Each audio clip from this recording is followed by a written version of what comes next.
The palace says all suggestions of Vice President Sara Duterte are welcome to President Bongbong Marcos. Office of the Vice President spokesperson Ruth Castello previously said that keeping Vice President Duterte out of the loop or not funding her office's programs and projects would be a great disservice to the country.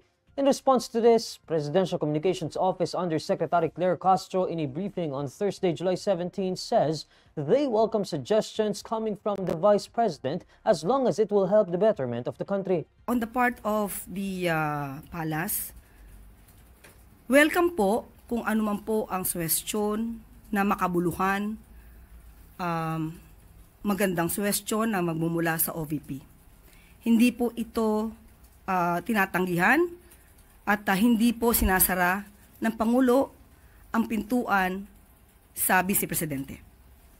Lahat po ng maaari ang suhestyon na makabuluhan ay tatanggapin po yan kung ito naman po ay makakatulong sa taong bayan.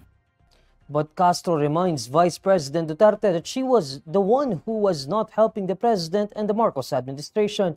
Castro cites how the Vice President claimed she had the formula to lower the prices of rice but had not shared it with the administration. Castro also denies the Office of the Vice President's allegations that the Marcos administration was blocking the increase in its budget. Patungkol naman po yata sa budget, hindi naman po humahadlang ang administrasyon na ito kung siya man po ay naghumihingi ng mas mataas na budget. Tandaan po natin, kahit po ang DBM, binigyan po siya, tinataas po ito sa original na or initial proposed budget nila for 2026. Binigyan pa po at in-increase sa 170 million.